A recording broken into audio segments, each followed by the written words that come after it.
Untamed. 5, 4, 3, 2, 1. The Platform. iOS, it's only sport. Martin, Devlin, Lachlan, War. We do a sports show on the platform 1 till 4, Monday through Friday. This is the highlights package of that show in podcast form. The Commonwealth Games, that's it. Canned by Victoria. Does that mean that they're gone burger forever? The leader of the Australian Republican movement, Lord Peter FitzSimons, joins us to discuss. Eddie Jones says the Wallabies are a broken car, mate. We just need to be fixed and then we'll be back on the road, mate. Christy Doran out of the raw Brisbane. Really? Is anyone believing this from Eddie Jones? Plus, can somebody please, from the mainstream mass sports media, tell us who's actually going to win the Football Women's World Cup? I'm sick of the stories, the puff and fluff, the Kardashian angles that have been run. Somebody analyse the goddamn tournament for us. Fred de Jong is going to do that, and we play. What has more chance of happening? The Football Ferns qualify for the group stage, or all of this to come? But first up, as always, tablets in hand, I say gather my flock. No Commonwealth Games in Victoria. I think it's time we went to the mountaintop. We live in an amazing, amazing world, and it's wasted on the crappiest generation of just spoiled idiots. Bombshell. Victoria have canned the Commonwealth Games for 2026, citing budget concerns. This is only 2 or 3 years away, do remember.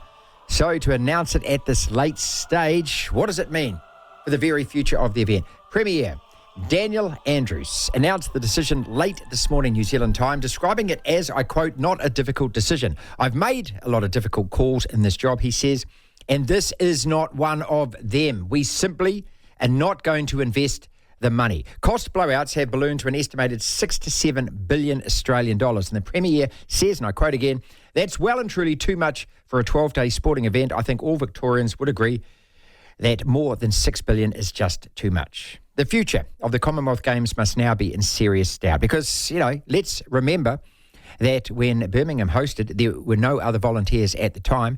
And when Victoria picked it up for 2026, there were no other hands up saying, hey, we want it as well. Pretty much, if you want to host the Commonwealth Games, you just write in and say, yeah. And they say, really? Really, you do?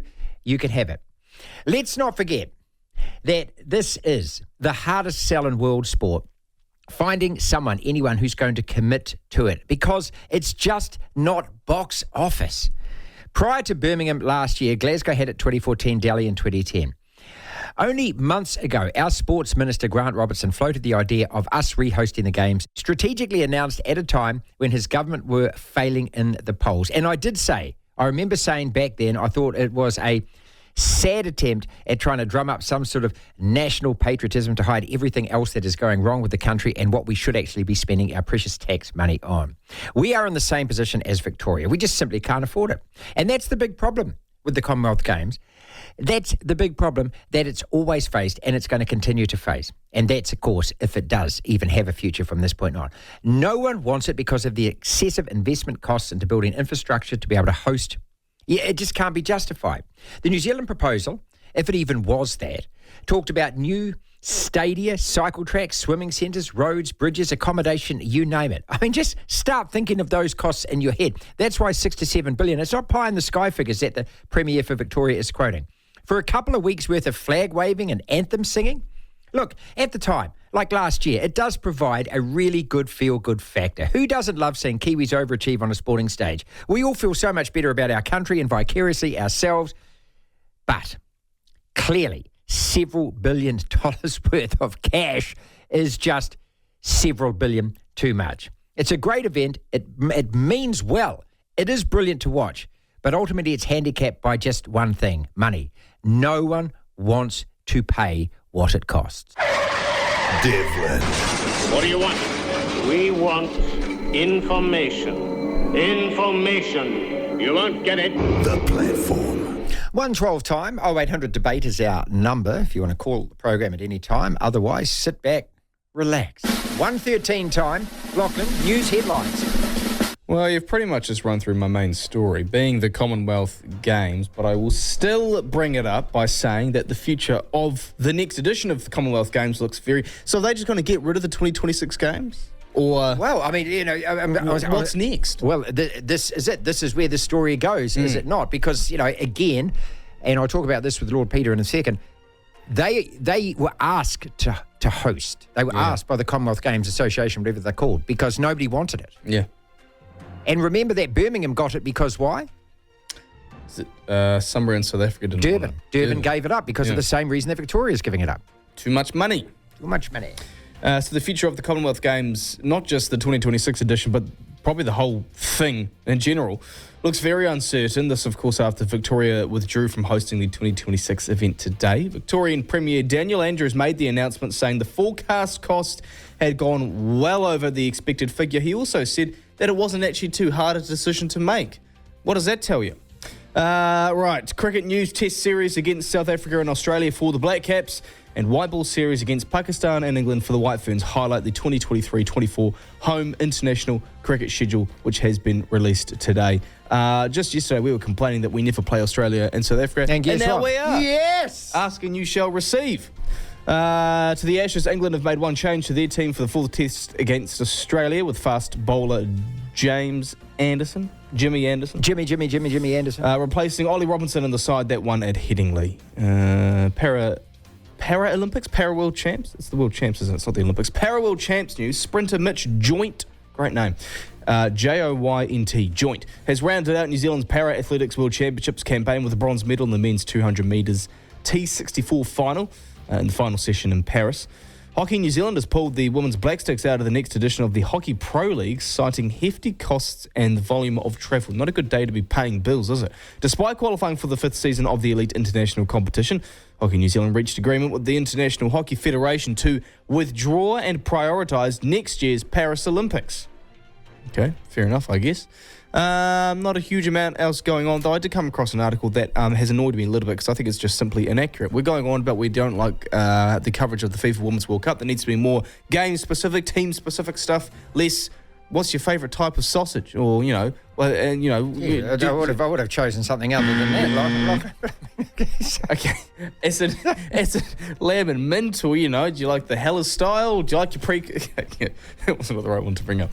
But they've ranked the 29 best games in New Zealand, and you've got a USA game 26. So out of the 29 games, the best team in the world are down there in 26. Look, this is why Fred de Jong's going to come on. Guess what the second game is? Oh, don't tell me it's a New Zealand game. It's New Zealand. Guess who we're playing? This is, according to Stuff, the second most watchable FIFA Women's World Cup game in New Zealand. The most watchable is the semi-final, understandable. Second, the Football Ferns versus the Philippines. Oh, stop it. That is the second most watchable game. Having said that, we have to win that game to qualify. Oh, come on. I would rather watch the USA trounce a minnow Well, than what watch about the us United play States-Holland? That's going to be an absolute sellout. Exactly. Okay, so Fred de Jong's going to join us. That's the quarterfinals. He's coming onto the program to actually talk some sense about the Football Women's World Cup as opposed to the nonsense that you're reading in the mass media. My voice is getting high-pitched, but apparently it's a better game than the United States versus the Dutch, and it's a better game than the 2 quarterfinals here in New Zealand. Come on. It's rubbish reporting, and that's all it. they've ever done about this tournament. That's what's making news, madam. Devlin, Oh my goodness me! the platform. The one and only, the voice of not only Australian sport, but also all of Australia, self-appointed, of course, the Republicans' poster child, Lord Peter FitzSimons. Peter, this is big news. The Victorian Premier has just announced costs just way too much, ballooned way out of control. Yeah, it's extraordinary news. I mean, on the one hand, if I may say, as I said at the time, it is insane. Taking it on board in the first place was insane. These games, in the modern age, they never return. You never get the money back that you put into it. It's a 2-week extravaganza of breastfeeding and carrying on. But, in terms of taxpayer return, it's never there. This confirms it. Against that, I could wish that, for Victoria and Australia, they hadn't so committed. It seems to be fairly late in the day to be pulling out three years beforehand. Having said that, they only stepped in, remember, at the last minute because they couldn't find another host after Birmingham. And Birmingham only got it because Durban had to give it up because of financial costs. What I'm getting at, is this signalling virtually the end of this thing as an event? I'm trying to think of the appropriate word here. Oh, yes. I mean, come on. It's a glorified school carnival, isn't it? You know, they're back in the day, the Commonwealth Games. Back in the day, I enjoyed them. You enjoyed them. You know, they were good. There was. I mean, your great runner, Johnny Walker. Is that what's his name? Sir John Walker, as a matter of fact, gold medalist in '76 in Montreal and '74 against Filbert Bay down the back straight. You remember it? I do. Sir John Walker. I remember him very fondly, and I remember, you know, seeing great races of him in the Commonwealth Games. And we had Robert De Costello. We've had many great moments. But I challenge you. So I know you're a sports guy. Tell me the great Commonwealth Games moment that you'll never forget from Birmingham. Do you remember one or not? Well, actually, look, we did quite a bit of coverage on that, and I must admit there were. I mean, I celebrated the cyclists, but look, it is what it is. We look at it in New Zealand, Peter, perhaps a bit differently. That for a lot of our athletes, that's the pinnacle of what they're going to achieve. And look, it is, as I say, it is chest beating, and the national anthem and the flag goes up, and you do feel good about it. Isn't that important for a country every now and again to feel good about it? Because you're not feeling good about your Wallabies. Oh, too soon? Was that too soon? No, here's one back for you. Here's what I'm going to chisel on your tombstone. Go on. Martin Devlin, the highly paid broadcaster. It is what it is, said Martin. Oh, yeah, well, look, geez, there's some penetrating insight. It is what it is. Yeah, good on you, Marty. It is what it is on his tombstone.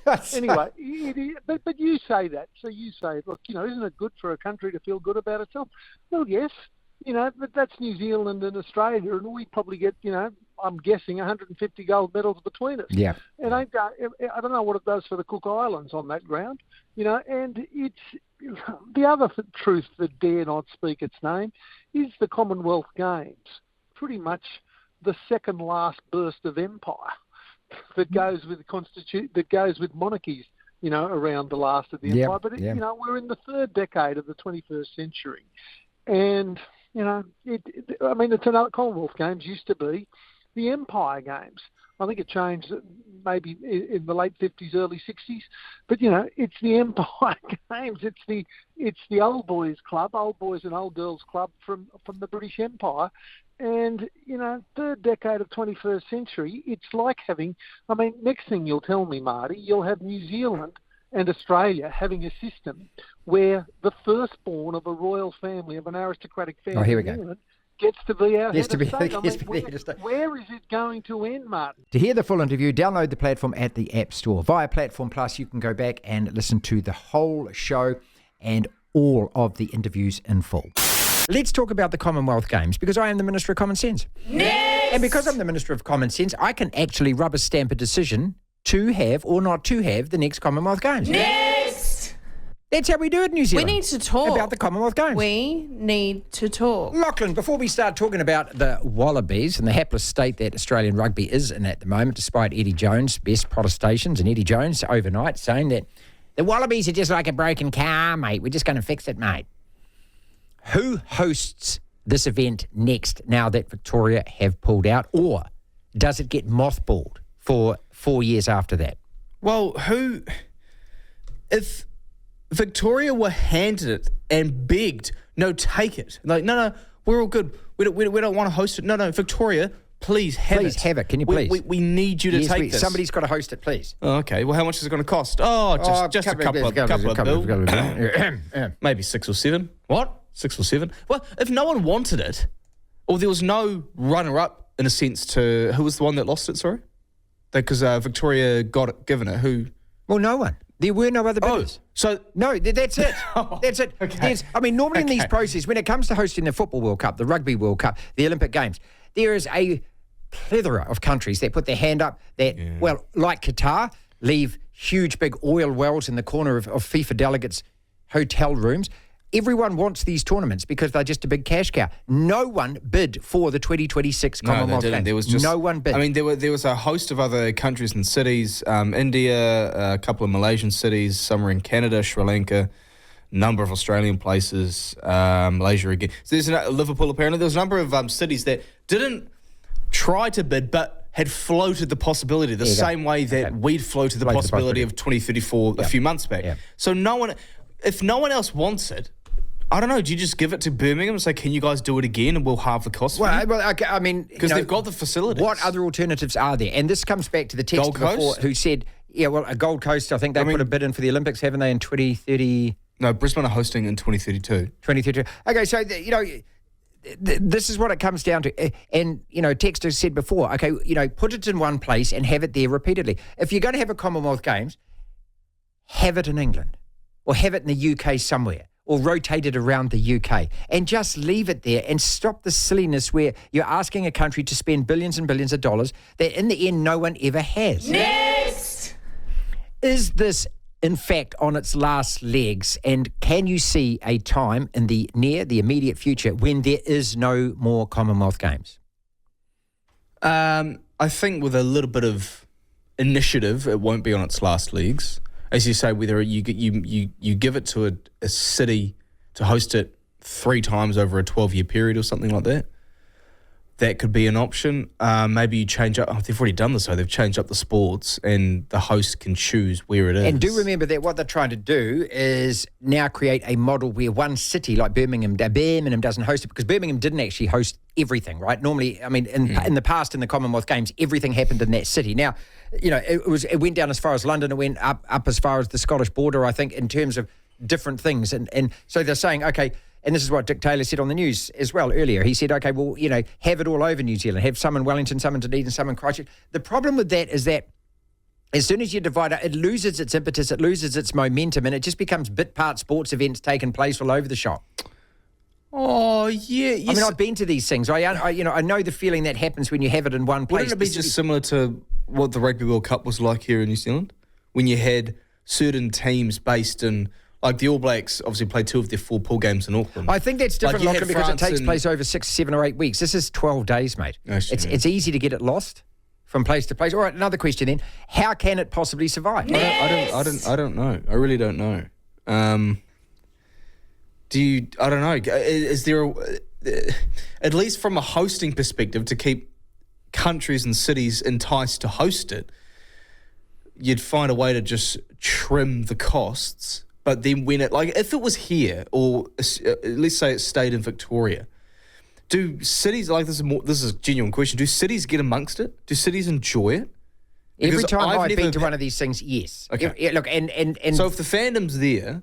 That's only been my experience, but I haven't gone to one for a while now. But when I've gone to Olympic Games and Commonwealth Games through work, I have found that everywhere you go, there's not so much the Olympics, more the Commonwealth Games. There's bunting everywhere. People are excited. People are into it. I went to the Manchester Commonwealth Games, and down in London, I remember doing a little survey before I jumped on the train that weekend, asking people in London, just taking my microphone around with a Commonwealth. Nobody knew what the hell it was. I mean, several people, I actually said a question, so how many medals do you think the United States will win? And they said, hundreds. They're bloody great, the United States. Okay? So, and I did it seriously, non-seriously.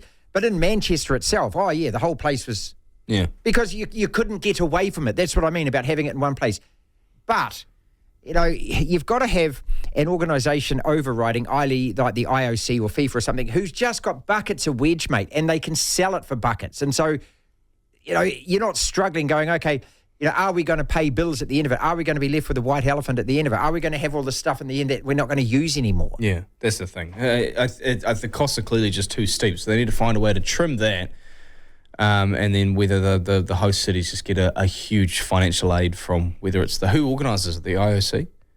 Commonwealth Games for Federation Organisational Committee of Commonwealth Games. Yeah. No CG 2026 in Victoria, people. No word on whether it's going to be held or where, if it is going to be held. I've been waiting for one of the mainstream media, so-called sports journalists, to do a feature on exactly who are the best teams at the Football Women's World Cup? Who should we be looking out for? Name the best players. Why are these teams going to make it through the knockout stage? I'm sick of all these fluff and guff articles about absolutely nothing to do with the tournament. Fred de Jong, come on down and answer some of these simple questions. Who's going to win? There are standout teams out here. We all know the United States. We all know their pedigree. They're back-to-back champions. Most of us would have heard about the Lionesses winning the European Championship, okay? So those two teams, let's park them. What other teams come here with a reputation?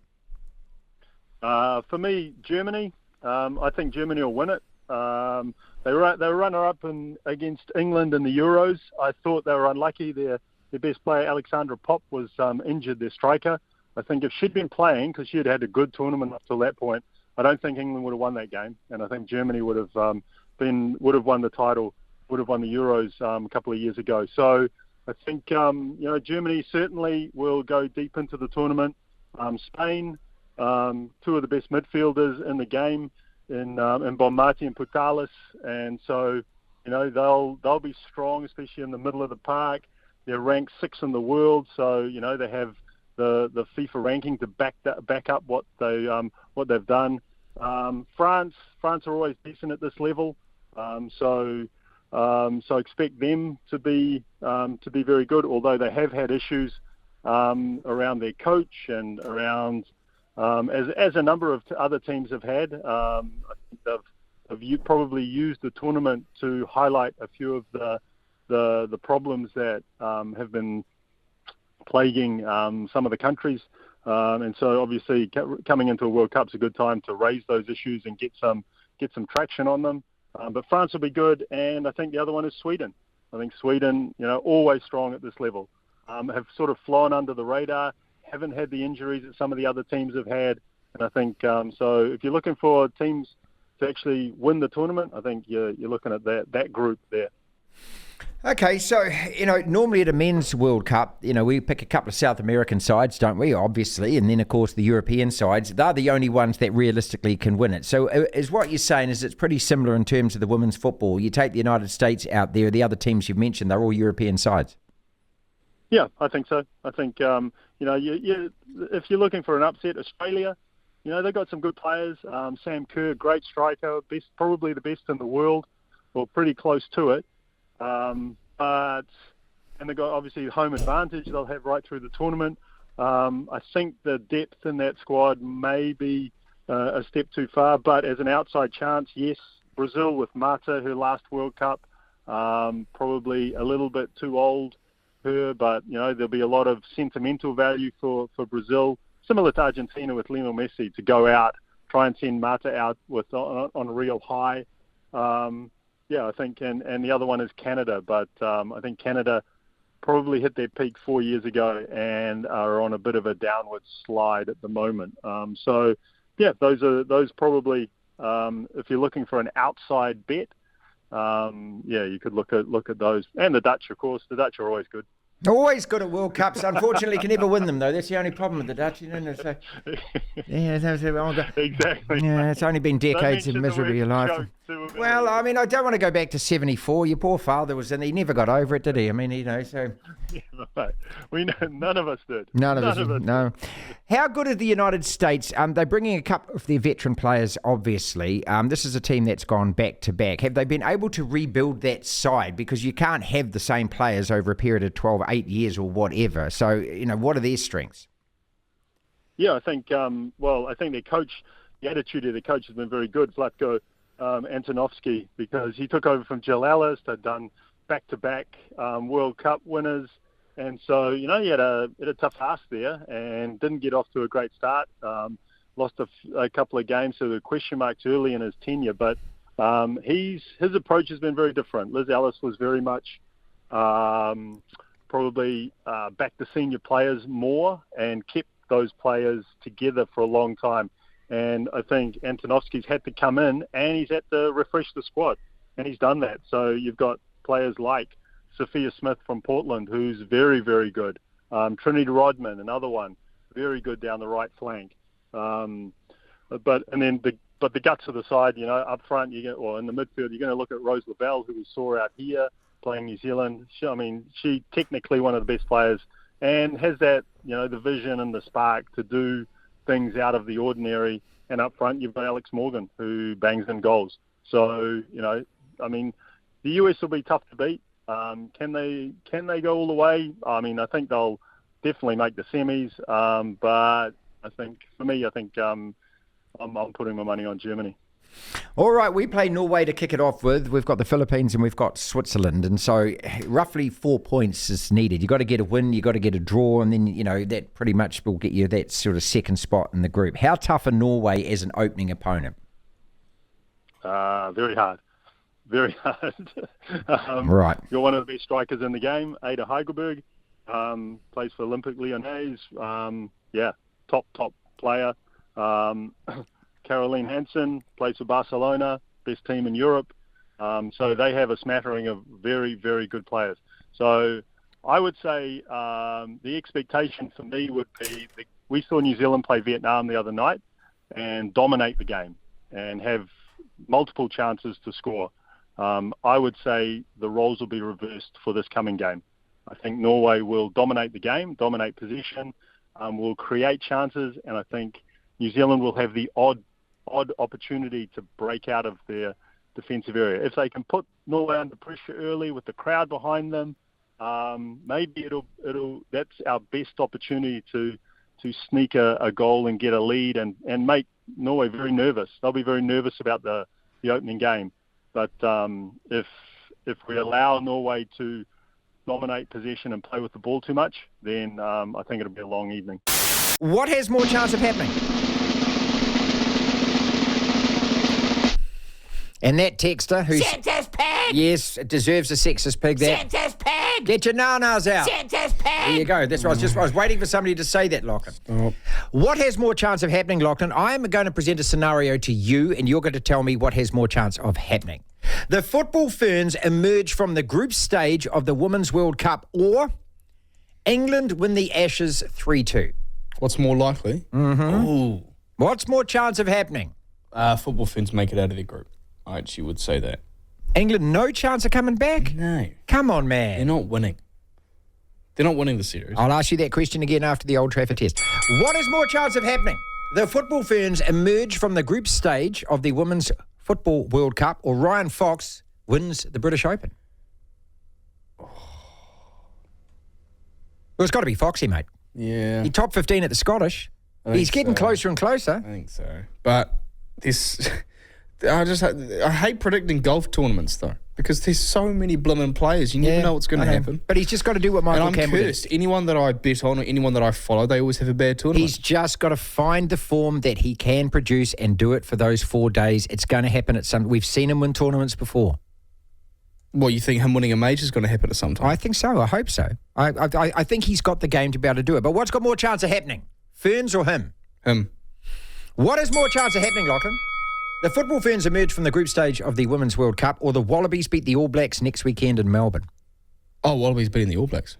That's got more chance of happening. Yeah, I reckon. Absolutely. Absolutely. More chance of happening. I reckon absolutely. I will never They'll be lucky to be within 30 of us, I'll mate. never ever bet so much against Eddie Jones. No, absolutely. Why not? Come on. Because you're buying into the false narrative, well, mate. Okay, look how close they were to beating us. They pretty much did beat us last year. Kick it out, you punks! And then Foley, didn't kick it out. Do you blame the ref or Foley?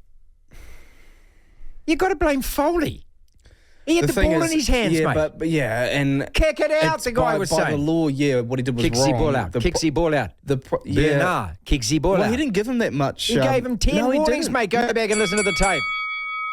He did what not is more give him chance 10 of happening? warnings. The football fans emerge from the group stage of the Women's World Cup, or the Warriors finish top 2? Oh, football fans, get out of their group. Oh, please, mate. Come on, who look are at the the Warriors bloody draw. overtaking? Who are they overtaking? All of the teams above Who are they overtaking? You guys are all playing each other. Who are they overtaking? I am saying probably them. Yeah. See? Look, okay, let's be real. Let's be real.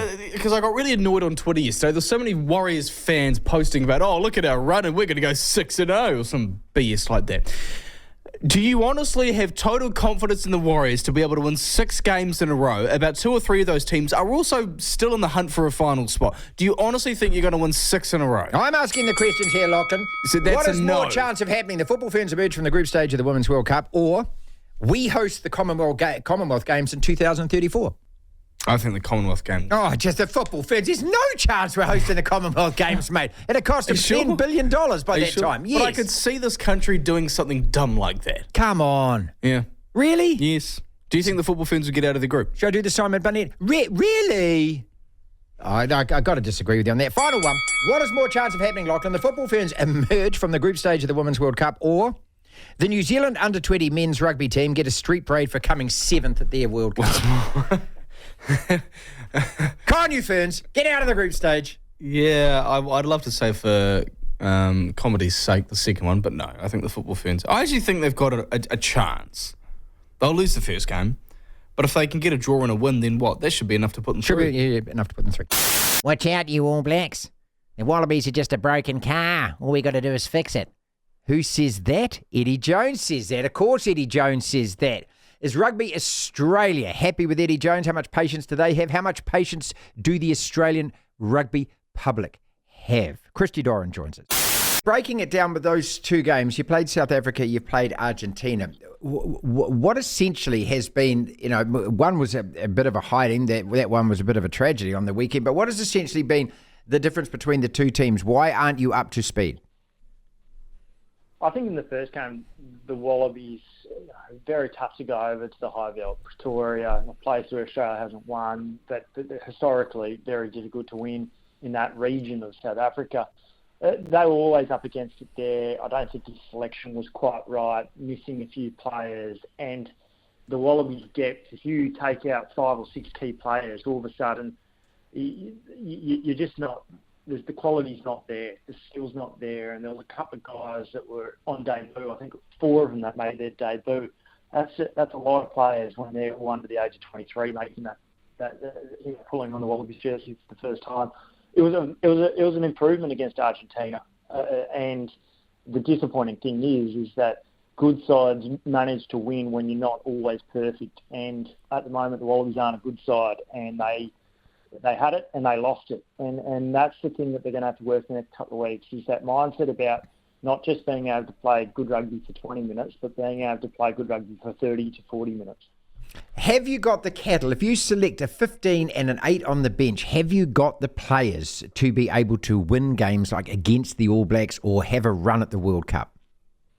I believe so. And you look at Angus Bell coming off the bench. First game since his injury on the first weekend of Super Rugby, I think it was back in February 23, made a great impact for 15 minutes. But that's his first game in 6 months. Taniela Tupou, 40 minutes against Tonga last week in a really underwhelming match up in the Pacific Islands. But he's a ball runner. And at the moment, the Wallabies are missing a few ball runners. They've got no punch, they've got no zing. You compare that to a Shannon Frizzell and the speed, the ferocity that the All Blacks played with, and there's none of it.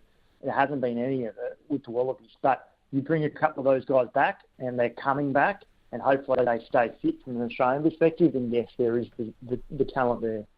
Christy Doran from the Raw out of Brisbane. How good is the depth, seriously, again, for 33 players to go to the World Cup? Are players interchangeable? Because you did mention right at the start of the interview that when you are missing some.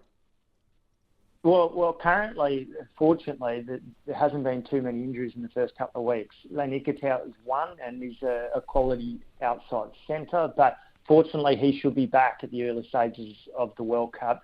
That actually probably presents Eddie Jones an opportunity to look at his midfield. If you're missing one, what do you do next? And whilst it's a short-term hit, it actually might benefit Eddie Jones in the long run. There's a lot of guys that are playing for spots here in the midfield, but also fullback.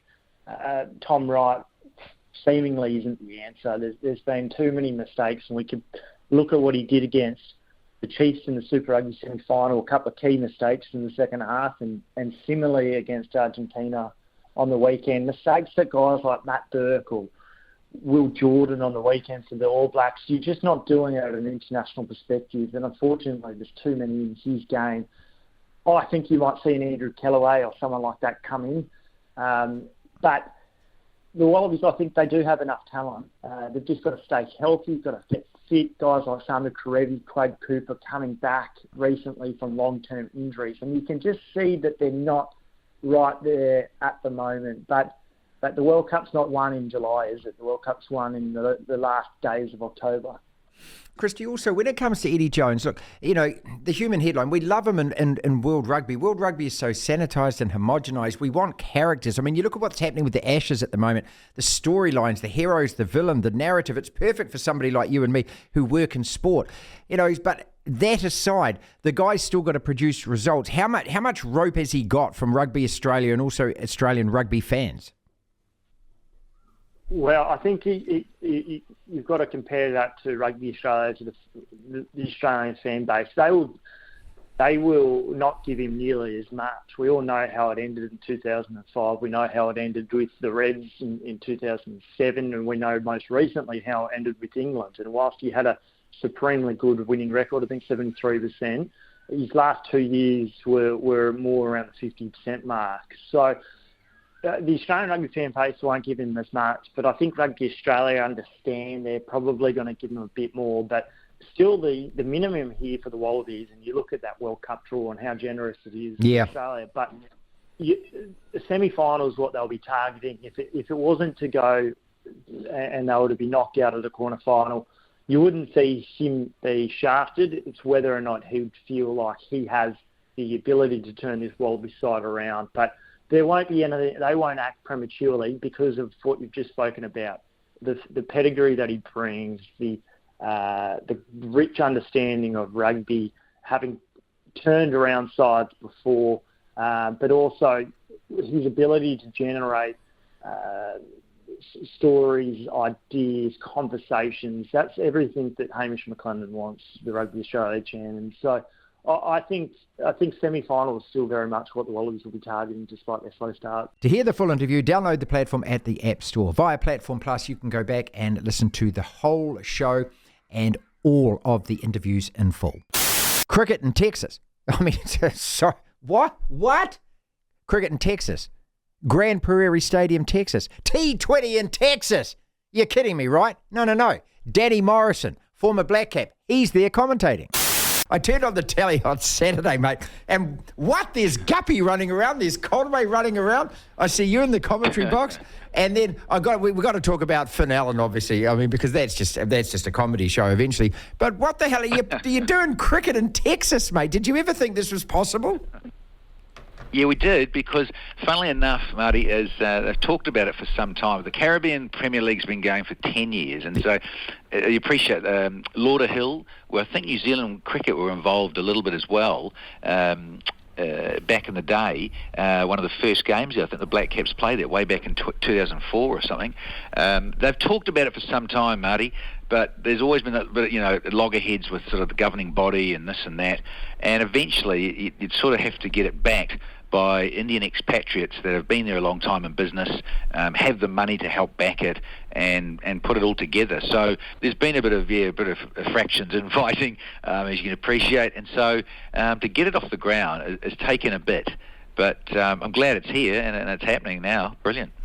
Look, what impressed me the most is any sporting event you're watching live, what you want to see is you want to see some spectators in the ground. It's not a huge ground, but it is a legitimate cricket ground. And I was impressed. I mean, there was a good crowd. 5,000-6,000 in, maybe more? Certainly you'd expect it on opening night because with the curiosity factor. And that was a Thursday night, and that was full, yeah. And so... the next couple of nights, a little bit down on that, understandably. Friday was okay, and most people will come for the night because, Marty, we're having a heat wave here, and let's be real, it's the hottest time of the year, July, August. Yeah.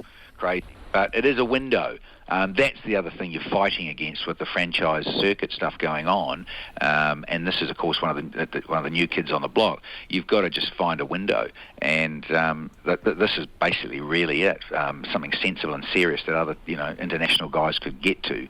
But yeah, you're right. It's a nice little boutique ground, and it will develop. The combox will get a bit better set up and stuff, and so will some of the other bits and pieces for the fans, and maybe a little bit more roofing around one of the other sides there. For a bit of shade and protection, because it gets up into, as we say, down under probably like 40 to 45. Yeah, that's what's that? Just over.